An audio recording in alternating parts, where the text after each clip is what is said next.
This is Business Weekend with Ross Greenwood. Hi there and welcome to Business Weekend. I'm Ross Greenwood. Coming up on the program today, the Commonwealth Bank's half-year profit shot the lights out.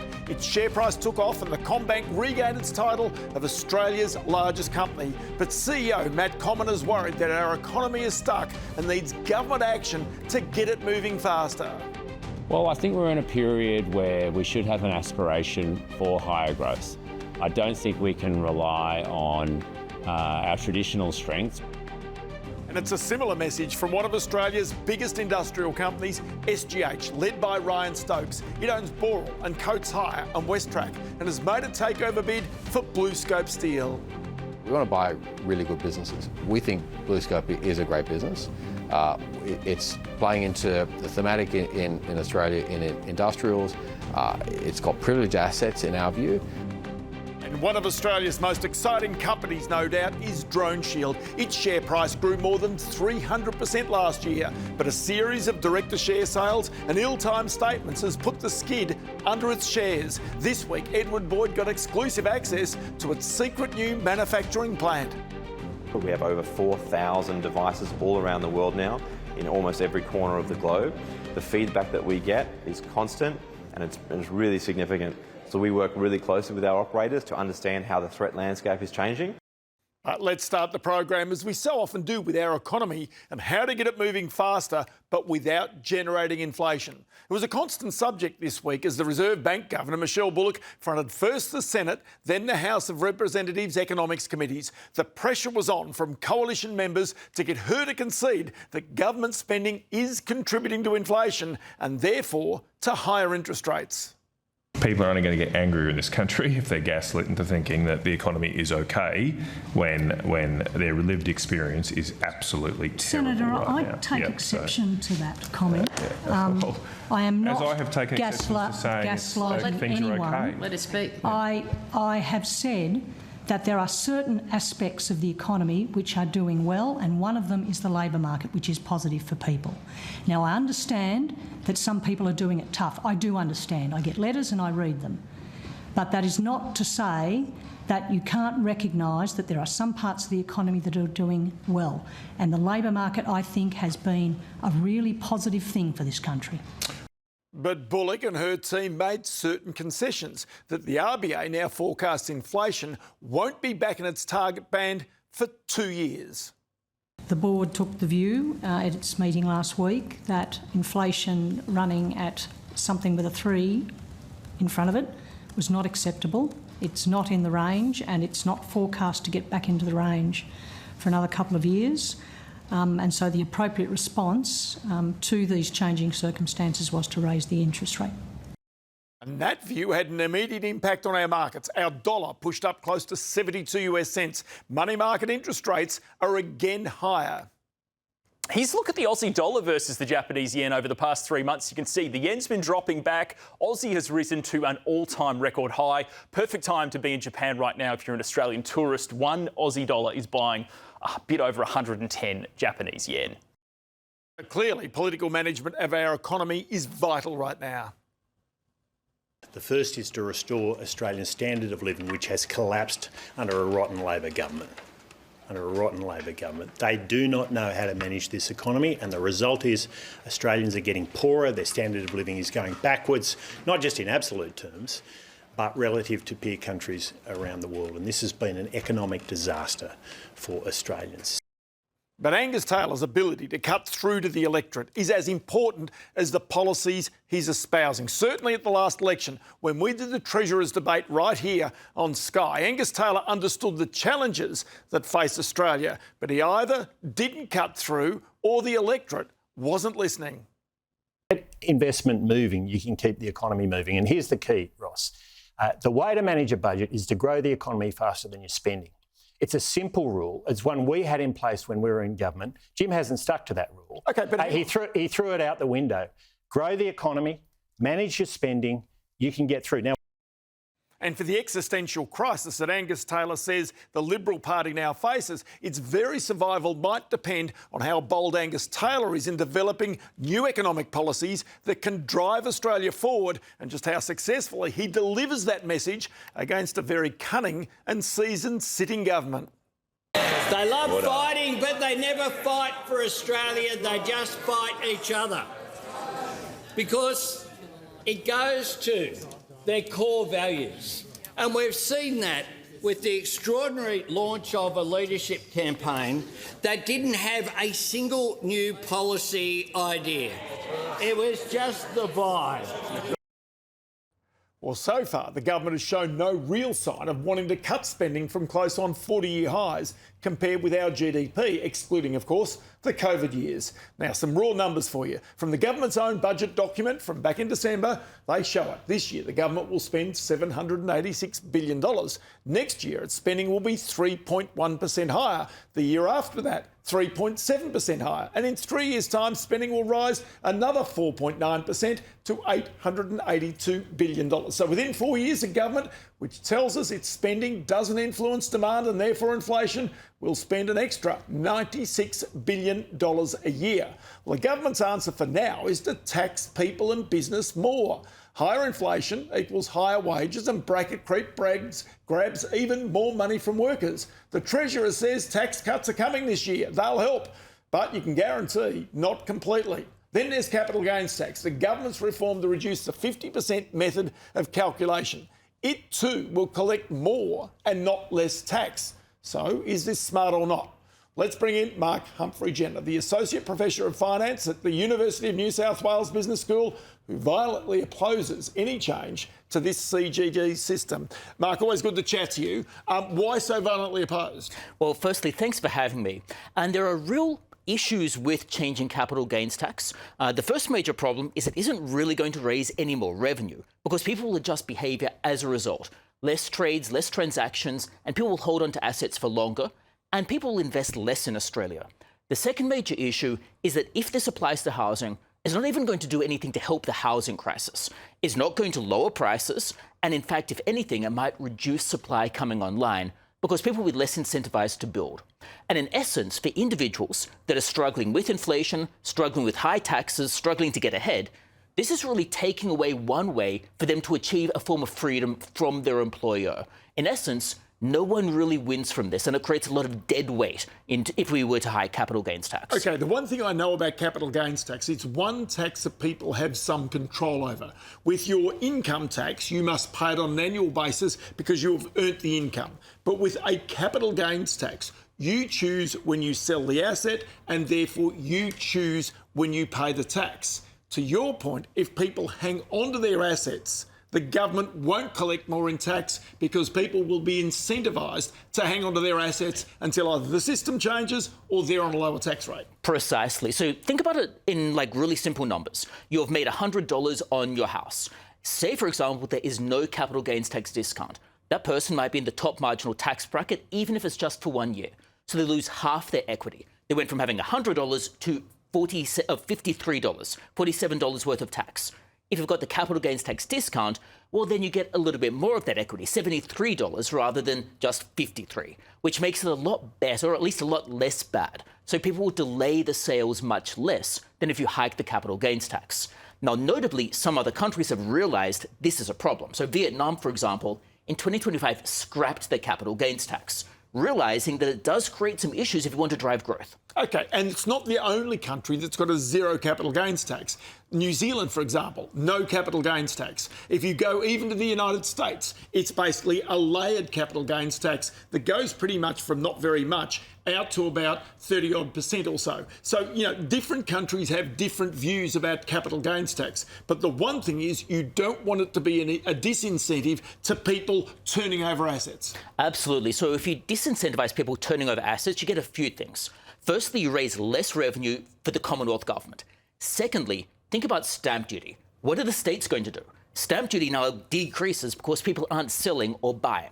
So if the state governments aren't raising stamp duty, where does their money come from? Well, do they hike stamp duty and make things worse? Do they hike land tax and again make things worse? What do the state governments do? And then you think about the people who want to buy a home to live in it. Well, you'll get less construction because the developers are thinking about who is going to buy the property. And if investors are deterred, well, they simply won't be able to sell as much.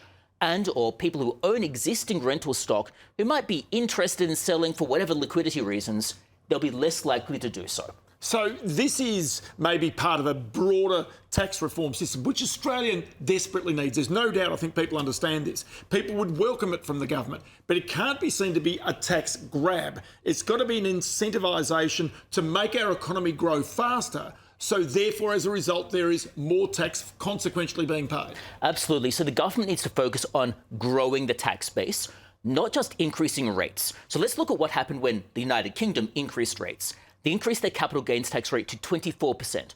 Note that Australia's top rate on the long-term discount is 23.5%. Australia's top marginal rate is 47%. So the UK increased the capital gains tax to lower than what ours is already. And despite increasing the tax rate, capital gains tax revenues fell by 10%. Now, it wasn't entirely attributable to tax rates going up. There were some other things such as non-dom status coming in at the same time. Yes. But it does tell us that just hiking the rate doesn't translate to more revenue.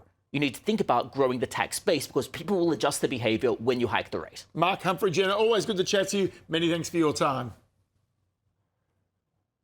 Well, this week, investors in the Commonwealth Bank would have been pleased to consider their capital gains after the country's biggest bank delivered a stellar half-year profit of close on, you can see, $5.4 billion. Its shares climbed 12.2% in just 2 days, catapulting the company above BHP as Australia's biggest company. The results due to CommBank grabbing more market share in both home and business lending, having a low rate of bad and doubtful debts, and also having a laser-like focus on integrating new technology into its systems. But the CBA result is at odds with the Australian economy, which struggles to grow, as you'll hear its Chief Executive, Matt Canavan, explain. Matt Canavan, always great to chat to you. Great to be with you. The share price reaction this week, you could see it from the market being surprised about the earnings of the Commonwealth Bank, the growth in your home loan book, the growth in your business book. Your bank is in a really sweet spot right now. Is that how you describe it? I think it's good performance over the 6 months and particularly the second quarter, the October to December. I think there's a lot of competitive intensity in the market, and I think maybe that had weighed on the share price about how we would compete and what the impact of that would be. But fortunately, we were able to execute well and delivered a good result across the board, and that was well received by the market. I wonder if you're worried about the fact that Australia's economy right now can't grow without creating inflation and therefore higher interest rates from the Reserve Bank. It seems as there's a series of rate rises potentially coming, and whether that weighs on your business customers and indeed even weighs on the bank itself. Yeah, I think one of the biggest drivers for a financial institution, particularly CBA, is the macroeconomic environment. I mean, if Australia does well, and we've done well over a very long period of time, that's really underpinned the Commonwealth Bank's performance. I mean, in the 6 months we just talked about, it's actually some of the strongest lending and deposit growth we've seen. But I think maybe we've done well on a relative basis there. But to your point, Ross, I think sort of the key from the more recent economic data is the productivity constraints that are evident within Australia. We can't support a higher growth rate than sort of a low 2% without inflationary pressures starting to build in the economy. And that's bad for Australia. It's bad for Australia. And I think that's got to be one of the biggest priorities, certainly I think in the order of getting inflation down, because inflation hurts everyone, particularly low income. We've got to get productivity up. If we can get productivity up, we're running at about 0.7%, 0.8%. We should have an aspiration to add 1% to that. I'm not suggesting for a moment that's easy. Then you can be supporting a 3% growth rate versus a 2%. If you think about, what's a 1% productivity growth worth? Well, for an average, let's say a median income of $80,000, over the 20-year time frame, that's worth $200,000 in real terms to them. I mean, it's real money. And so productivity is often, I think, a bit of an abstract concept, but it's real. It allows, the supply side to be able to incorporate increases in aggregate demand without it becoming inflationary. And this is really important. Okay, so you are responsible for the productivity inside the Commonwealth Bank. Mm-hmm. And you see that in the return on the shareholders' funds. Mm-hmm. You see it in the technology you put in place. But for the productivity of the country, that is a responsibility of the settings of government. Would you agree with that? Yeah, I do. I mean, I think they're certainly responsible for the settings. There's a lot, obviously, the way the federation works. There is some, important interplay between the Commonwealth and the states. Moving in the right direction is very important in topics like housing and being able to, build and construct things more quickly, more cheaply, reducing regulation, just making it easier for people to get things done. And I know the RBA likes to talk about business dynamism in the context of businesses do have a responsibility, we do, to be investing for the future, to be, really trying to adopt the latest and new technology. I think that's also an important part of the equation. I don't think Australia is as good at that as perhaps some other countries like the US. So do you believe there's a lack of political willingness to take the risks, to make the measures, to make Australia more competitive, to make Australia more productive into the future? I think there's people in the government and in the government that's advising those key ministers who understand very clearly the importance of productivity. Be willing at the top level to commit. You do, and this is for whatever role we play in that, trying to engage in a constructive debate and trying to help support, not just being prepared to put some of those initiatives on the table, but for them to actually get through. And, there perhaps isn't the same level of willingness, across the community and society as maybe there once was. And maybe we haven't been clear enough about what those policies are. Maybe I think there has to be a broader compact. And, I think reform that's done well is actually comprehensive. And there's something in it for different parties. It's not always, a zero-sum game. And, look, I do think it's important, and maybe that's one of the positive effects that can come out of this particular period is a real ambition and motivation to be able to support a higher growth rate. I know that certainly was the case in the, in the 80s, some of the big reforms that came through in the government. It was often followed by periods of, either banana republic or, a sense that Australia was falling behind. So is Australia falling behind right now? Well, I think we're in a period where we should have an aspiration for higher growth. I don't think we can rely on our traditional strengths, which are enormous. We've got incredible resource base, we've got vast land masses, natural resources more broadly, and lots of successful innovation. I think we're starting to see some of the capacity constraints pretty clearly in the economy, and that doesn't rest on one government or another. This is an issue of lagging productivity that's been in place for many years, and it's not unique to Australia. But, to the essence of your broader question, I'm very confident that key members of the government understand and are motivated to try to address it. No, I think it's obviously up to all of us to try and support that. I hope you're right. I really do. But can I take you to one area of reform? And that is right now in competition. You talked about banking competition.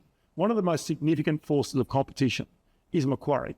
Now, since 1990, we've had a 4 pillars policy where the big 4 banks cannot merge. I'd say ANZ, Commonwealth, Westpac, NAB can't merge, yet you've now got Macquarie coming in here. Macquarie is not part of the 4 pillars. Should it be? Because technically it could take over one of the smaller banks in Australia. Well, technically, the 4 pillars policies, as you said, has been in place a long time. I don't know that obviously the decision sits elsewhere on that policy, but I don't think there's been a lot of appetite to change that. Look, I think there's different elements. Like competition comes in lots of different forms. It's not just of one institution. There's lots of them. There's tech players that are participating in payments. What we'd advocate for, as I'm sure any business would, is competitive and regulatory neutrality. Just have a level playing field. I think that's a really important principle. So you make one point there, which I'm interested in. You talked about the tech giants coming in and the payments platforms. That's Google and that's Apple. Surely with the 4 pillars policy, that means a lot of our payments are now going outside of Australia, outside of Australian banks, outside of Australian hands. That also can't be particularly healthy for the nation long term. So does this mean the whole of the banking competition area needs some sort of reform? Well, I think it's not so much about the 4 pillars policy. Obviously, that prevents mergers, amongst other things. But I think it's as much about thinking. I think Australia does need to think about this carefully, because it's not just an issue for the banks, which is, particularly with the technology that's here, but certainly going to be continued to be developed. There's no ocean that's big enough to provide a moat to Australian banks, telcos, retailers. We have to be very thoughtful about, well, what's the right sort of economic policy that distributes the benefits to Australia for Australians.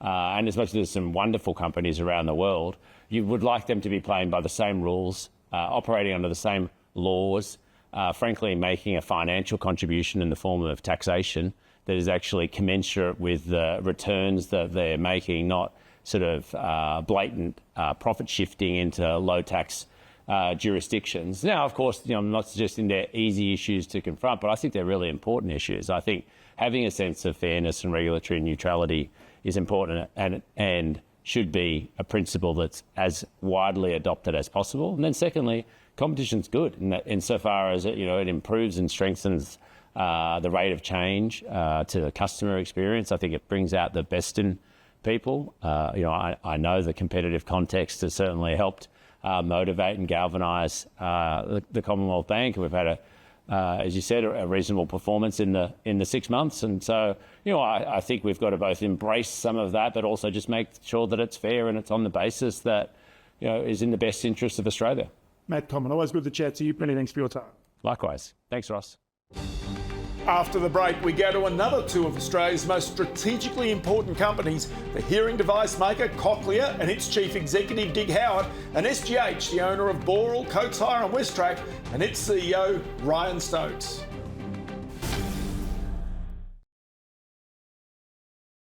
It's great to have your company here on Business Weekend. Well, SGH is the old Seven Group, but its new name reflects a new future with no directly managed media assets, but big interests in building materials like Boral, the equipment hire company Coates Hire, and Caterpillar distributor Westrac. Then there's a takeover launched over Christmas, $13 billion for BlueScope Steel. Ryan Stokes is chief executive of SGH, and I sat down with him this week. Good question. You're absolutely right. When we think about businesses, we need to acquire a business and generate a positive return on our capital above our hurdle rate. Absolutely. And we don't have an advantage with our cost of capital. So in that context, it needs to be bought well. But we want to buy really good businesses. We think BlueScope is a great business. It's playing into the thematic in Australia in industrials. It's got privileged assets in our view. Its scale from a size and position in market, and our view then is how do we drive value to unlock that from what we're offering. That is an absolute priority for us, and we think there's elements around our operating model that can drive and improve performance within the business, and that would be something that we would back ourselves to deliver. So a lot of people would suggest that the real jewel in the crown is North Star. It's Ohio Steelworks, which of course you would let go if this takeover deal went through. Yeah, the arrangement we have with partners in the process is on acquisition of the company. We then on sell the US business. For them, they have an opportunity to integrate and drive synergies in their business. We see value in the Australian business, and we are believers in the opportunity here. It is a bet on the Australian economy over the long term. It is a bet on our ability to drive effective manufacturing of products here long term, and that's something that we'd be backing ourselves to execute and ensure that for what we're paying, we are able to generate a positive return on capital. That is a tenet and criticality for us in the overall acquisition. Okay, so given the fact that you are very much into building materials, it would give a building material product in terms of steel. Yes. But also the other key, I would imagine, would be ColourBond. Yeah. ColourBond is the asset which BlueScope is very much known for upscale manufacturing. Is that one of the attractions? Yeah, absolutely. The value-added product in the ColourBond position in the Australian market, I think is unique anywhere in the world. Absolutely a key asset within BlueScope Australian business and part of the Australian steel products portfolio. The other products within the distribution business we think are also valuable components, and we do generally believe that Australian manufactured product, Australian distributed product, there are elements that there are competitive advantages with the right operating model, and we definitely think that's the business is run well, but there's elements that we think we could help support and continue to drive beyond where it is at the moment. So you've been busy because you've been doing deals. There's that one, but then there's also the deal in terms of media with Southern Cross. So just explain, it's a fairly neat deal as I see it, to be able to sort of end up with a 20% stake of the merged 7 assets, plus also the Southern Cross radio assets. So from your own sense, is this a way to reduce the reputational risks that might have come from owning 7, but you still have a little slice of media? Look, we see this as consistent with what we've been saying for a long time around the need for media to continue to increase its scale. So for us, we had the largest radio network in with the largest TV network, and there are a number of opportunities to drive value through that. Natural cost synergies will come through the operational efficiencies, but more to the point, the promotion between the two are able to kind of keep audiences there, so there's an audience synergy, and working together to provide solutions to advertisers to create a revenue synergy. So we think it's quite compelling to put the business together, couple that with the position in the West Australian. It's a strong media business in Australia, and our primary focus from an SGH perspective is seeing the share price appreciate for the Southern Cross Media Group, the combined structure, and our 20% appreciating through that. So we are committed to supporting that process, and from our perspective still believe in the potential that's there to create value. Okay, so on that subject, you've got a new chairman, John Gillam, who was the former chief executive at Bunnings, part of Wesfarmers, which is notorious for its hurdle rates, its return on capital, which you've already talked about. I just wonder, in terms of discipline, whether you sense your media assets are going to reach your return on asset hurdle rates in the future, given the fact you've got other businesses which quite clearly are easily able to achieve those. Yeah, and when we think through the way we look at deployment of capital, that is a critical focus for us. How do we look at what is the best incremental return for that capital going into our businesses? And there's a discipline we have today on how we look at capex within any of our businesses. So we haven't put capital investment into media because we haven't felt it's required. It's a business that should be generating cash flow, therefore hasn't needed that capital from shareholders. So where we've put incremental capital has been across those other businesses that have generated that return on capital. You're right to focus on John's background at Bunnings and focus on return on capital within Wesfarmers. To be honest, Terry, as current chair, has been very fixated on that, and even from his Coca-Cola Amatil days was very fixated on return on capital. So we are focused on how we maximise our return on capital across our businesses. They all generate significant free cash flow, which is another factor. So it isn't just return on capital, it's also the surplus free cash flow we generate through our businesses that then enables us to take on leverage and delever. So one of the unique aspects that we have, and we believe will continue to drive our growth, is our ability to take on leverage to acquire a business and then use our free cash flow to delever naturally. That will drive the equity return, and that will drive the capital return for us. So, just one final one for you then. So given that discipline, when you are acquiring assets or deploying new capital, does that also mean there is a discipline as to which assets you hold or may dispose of in the future? Yes. We do think through that in the context as to, and think in a portfolio context. It's is it generating the potential that we see in the business? Is it generating kind of an acceptable return on capital? And what can we do with that increment, that capital that is realised through any form of divestment?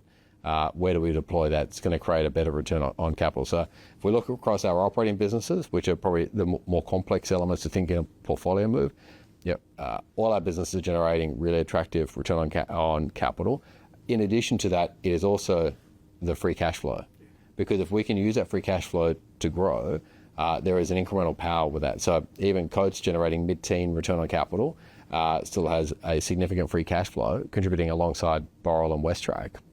That's the strength of what we have within SGH. So in other words, cash is still king. Absolutely king. That is fantastic. Ryan Stokes, always good to chat to you. Many thanks for your time. Thank you, Ross. Well, I got to tell you, there were some big share price reactions to profit results out this week. One of those was Cochlear, whose shares fell heavily on Friday. But the worse than expected result seems to be a timing issue with the introduction of its latest high-tech hearing system called the Nexus system. But as CEO Dig Howard explained to me late this week when I saw him out at Cochlear's headquarters, a strong dollar is also a drag on all export-reliant businesses. Dig Howard, as always, many thanks for your time. On the subject of higher interest rates, higher inflation in Australia, it's pushed up the Australian dollar. That's hurting Cochlear's earnings. Can you just explain that to me? Yeah, Ross, good to be with you again. Certainly the higher interest rates in Australia is one of the contributors to a higher Australian dollar. There's more going on than that, but us as an exporter, more than 95% of our revenue comes from outside Australia. We are very exposed to the Australian dollar rising, and we did call that out in our result, that we expect quite a significant impact on our profit over the rest of the year should the Australian dollar stay at the level it's at now. So in other words, companies that are export facing, such as yours, benefit through a stable Australian dollar but not a rising Australian dollar. This is the reason why the fight on inflation is so important, because it also controls your costs. It's certainly harder for us when the Australian dollar rises, and when it rises rapidly, that certainly has a direct impact. Because yes, as an exporter, we'd like a lower Australian dollar. Okay, so this week, in response to your earnings, the share price has fallen pretty hard. That seems to me because of a gap in the rollout of your new products. Again, is that something that was planned, that you anticipated, or has that been a bit slower coming than what you imagined? So we're very pleased with how we've launched the Nexus system. It's the world's first and only smart cochlear implant. It's really exciting technology on the back of 20 years of R&D. And if we look at where we finished the half, we got pretty close to where we wanted to be. Not quite as good, but pretty close. We got over 80% of our sales in developed markets were the new Nexus implant. And when we look at November and December, our sales in those markets were up 10%. On the prior year, and we set out to get a price increase because it's better technology, and we got those price increases in the markets where we wanted them. So we achieved all of those goals. What we didn't do was sell quite as much as we had expected to, but we're looking out for the long term, and we have set ourselves up for well into the future, given the quality of Nexa, the functionality of Nexa, and how it has been rolled out. People understand and recognise the ingenuity of cochlear implants. With the new Nexa technology, is that an upgrade to people's existing implants, or is this only for new patients? So the Nexa being the implant is for new patients, and what the flexibility of the electronics in the implant means is that we can do research, and our partners around the world can do research into better ways of stimulating the auditory nerve, which can have the potential to give people better hearing over their lifetime. Now, with people with existing technology or the older technology, we provide technology upgrades to the external component of the system, and that goes through our services revenue. But through those upgrades, people get the benefits of new technology. So someone who got their implant 40 years ago, today can get an external device which seamlessly connects with their iPhone, which clearly wasn't even thought of 40 years ago when they got that implant. So all of our recipients have access to better technology through their lives. With the Nexa implant, we've added another dimension to that access. So Cochlear has always been a commercially driven organisation, but the reality is it's also a research-driven organisation. You mentioned Nexa, 20 years in the making, so you would already have developments now that might not see fruition for a decade or more. Absolutely. So with Nexa, it was 20 years in development. We didn't talk publicly about anything in Nexa for the first 18 years of its development. We have a lot in our product pipeline, our R&D pipeline, that people will see into the future that we're not talking about now. But we're always excited by the potential of our R&D and the work that we're doing in R&D and how that will benefit people into the future. Okay, so do you potentially get disrupted like now? So many other technology companies are being disrupted by the prospect of apps from generative AI. How do you sense that affects Cochlear into the future? Well, we see AI as a real opportunity for us, and more broadly across healthcare, AI is an opportunity. So two potential applications, one of which we're already working on, is to use AI to filter background noise. Because one of the difficulties for people with hearing loss, and for all of us actually as we age, is listening in background noise, filtering that noise out. And we can use AI to enhance our algorithms to suppress that background noise. The second one is around leveraging clinician skill. For Australia and for all of the world, we're an ageing society. There are more demands on our healthcare systems, and there are limited clinicians to be able to provide that care. So in hearing loss specifically, growing hearing loss right around the world, there are not enough audiologists to treat everyone with hearing loss. But what we could do with AI is to leverage their unique skills to be able to treat more people in the same amount of time without them working harder, but actually working smarter by using this technology. And we're certainly building into our future software the capability to have AI to streamline that clinical care and to reduce the need for clinicians and really leverage their clinical skills into the future. So I noticed that on the stock market in recent times, those that have wobbled, that have been perhaps more vulnerable, seem to be those software developers. But my sense is that in Cochlear, you have a physical hardwired device, as it were, that's attached to a person. And that, in many ways, I'd suggest is a safeguard from Cochlear being disrupted as other software manufacturers might be. Yeah, I think certainly having being a technology company with that sells hardware, I think that probably does give us more of a moat for AI, and we certainly see it much more as an opportunity than we do as a threat.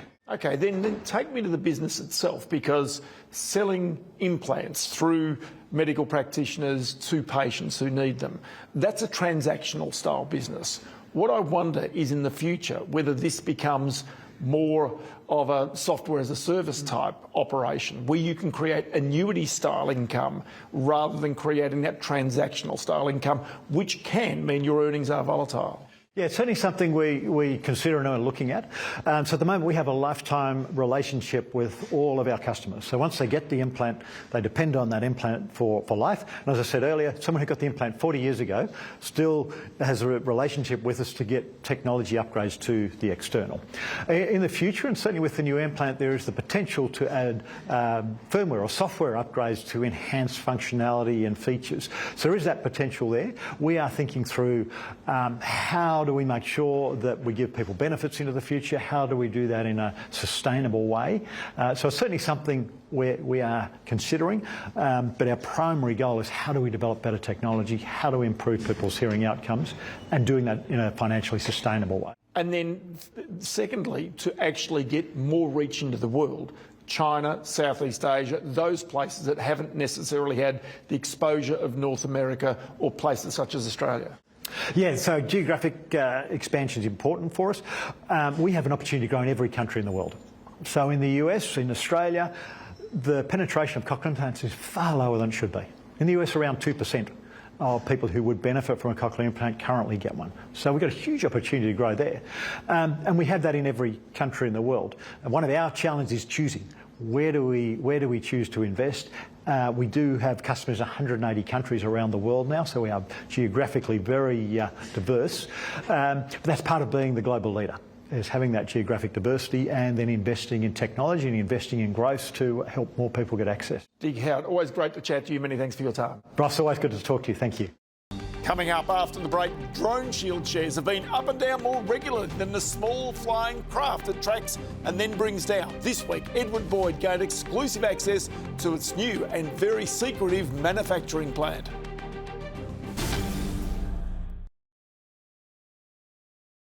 Thanks for being with us here on Business Now. Well, Drone Shield, it is an Aussie defence success story. It was founded in 2014 and listed on the ASX 2 years later. The counter-drone defence business has now grown to have a market capitalisation of almost $3 billion. At its peak in October last year, it was worth more than double that, but not anymore. The company's been racked by serious share price falls as key executives have been questioned about the timing of share sales and also the timing of key announcements. Ed Boyd this week exclusively visited the company's new manufacturing plant in Sydney. Drone Shield's new plant is at a secret site in Sydney's inner suburbs. There's no signage. It is highly secure. But this state-of-the-art facility is pivotal to the future of Australia's military capability in a new post-Ukraine era where drones rule warfare. Drone Shield sits at the beginning of what Chief Product Officer Angus Bean calls the kill chain. We provide counter-drone solutions, and the kill chain is a really important concept to understand when you're looking at counter-drone. The idea is that there are multiple stages or layered solutions that you need to do proper counter-drone solution, and Drone Shield sits right at the start of that kill chain, where we provide an RF detection and countermeasure layer, as well as a C2 command and control layer. Bean joined Drone Shield a decade ago. He was one of its first employees. From there, we built our products on essentially my kitchen table in the early days of the startup business. So to be here today in our facility in central Sydney, over 3,000 square metres of production real estate is quite a surreal experience. The product chain, or the products that we serve to our customers now, have evolved greatly over time, and we continue to evolve those as the threat landscape changes. Now, close to 70% of Drone Shield's orders come from recurring customers who continue to buy more products in larger quantities. Apart from war zones, Drone Shield devices protect data centres, prisons, political rallies, even Taylor Swift concerts. Defence investor Steve Baxter doesn't own any Drone Shield shares, but he's watched the company's growth from its early days. They're definitely a product-led company, so they have a lot of engineers, product first. So it's a business that knows that they're as relevant as their products are. In a field of endeavour, drones or unmanned vehicles or unmanned platforms that changes as fast as it does, they've got to be in front of that curve. So they've stayed in front of that curve quite well, and they've got a very relevant product for their customers and for the times, given the state of the world. Early on, Drone Shield's main product was the drone gun, still its most recognisable counter-drone system. The latest version, the Drone Gun Mark IV, is designed to neutralise unauthorised drones. One of the really significant challenges of counter-drone is what we call asymmetric nature of the threat. We're looking at very cheap drone devices that can be mass-produced, and that the reality is the countermeasures are significantly more expensive. There are ways to provide solutions that are cost-effective, and that's certainly something that we focus heavily on. Last year, Ukraine used hundreds of cheap drones to attack Russian airfields deep inside Russian territory, destroying 40 bombers. The cost of this attack would have been far greater if Ukraine used traditional weapon systems, such as missiles. Whereas previously the governments may have acquired a $1 to $6 million missile to achieve a certain outcome, you can now do it with a $10,000 drone. You might need 4 or 5 $10,000 drones to achieve the same effect. It's still a lot cheaper than $1 million. So that's generally the direction of warfare. It's a concept called attritable mass. Angus Bean leads Drone Shield's technology and artificial intelligence strategy, which includes a team of roughly 300 engineers and specialists. So this is our production line. This is before we go to finished goods, and this is what we call OQC, outgoing quality control, where we ensure that everything as simple as all the components are in the box before it's shipped out, through to the actual device is functioning as intended. Each device is individually tested before it's sent to customers using anechoic chambers. These are specialised, heavily insulated rooms which absorb electromagnetic reflections, which prevent Drone Shield from accidentally knocking out the local mobile phone grid. We don't batch test, we test every single device before it goes out the door. So this is one of our anechoic chambers, and you can see in here the solutions are placed on a table, and then a number of automated tests are run, whereby we can characterise every device. From the air-conditioned production and testing area, we move out to the warehouse. On a 30-degree summer's day, it's nowhere near as comfortable. Much more humid in here. It is. The warehouse is split into 2 main sections, one with finished products ready for shipping, and the other with components ready for assembly. So this is about 3,000 square metres? That's right, just over 3,000 square metres. This here is our warehousing facility, where we're able to hold a lot of the long lead time items to ensure that we can turn around those high production volumes as quickly as possible. In the past few years, Drone Shield has managed to scale its production levels from dozens of devices a year to hundreds and now thousands. Much of the time to produce the devices is in calibration and testing. We have over 4,000 devices all around the world now, in almost every corner of the globe. The feedback that we get is constant, and it's really significant. So we work really closely with our operators to understand how the threat landscape is changing, and it definitely is changing, and we need to adapt and move as the technology company we are with that change. One of the keys to Drone Shield's success is an automated radio frequency calibration device. The company closely guards the secrecy of this intellectual property. We're really proud to be an Australian business. We're really proud that some of our products have up to 85% Australian industry content, which is unheard of in the defence industry. For those devices or for those components that we cannot get within Australia, we source those products from the US, South Korea and Taiwan. Drone Shield has significant levels of stock on the shelves ready for rapid deployments. But the company also manufactures to order.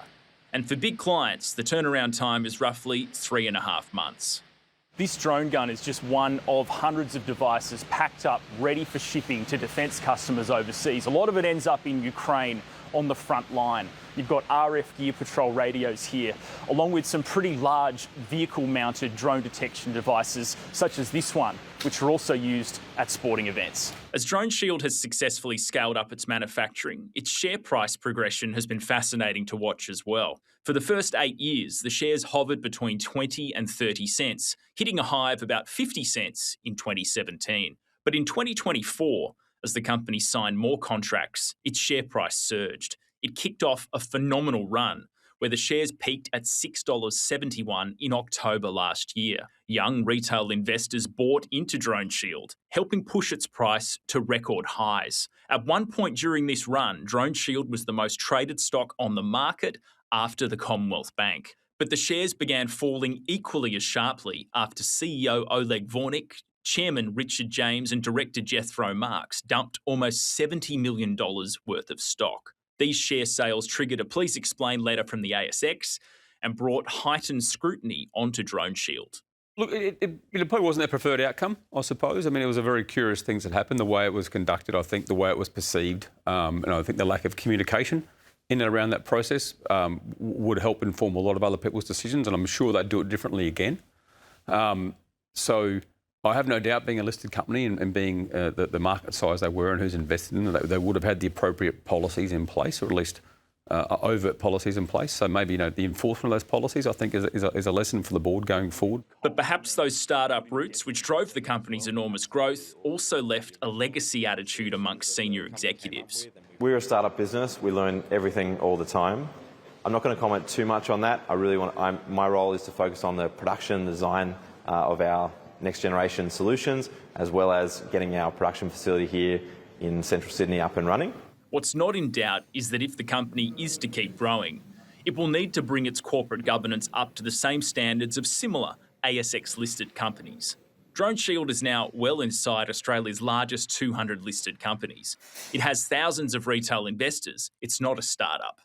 Therefore, the confidence of large institutional investors and super funds will be vital to its ongoing success. And that is it for the program this Sunday. Up next, all the latest news right here on Sky News. Business Weekend returns next Sunday, but of course you can keep up to date with the latest business news with our daily program, Business Now, 4:30 p.m. Eastern Time, and also via our website, skynews.com.au. Thanks for your company today. I'm Ross Greenwood. We'll see you next week.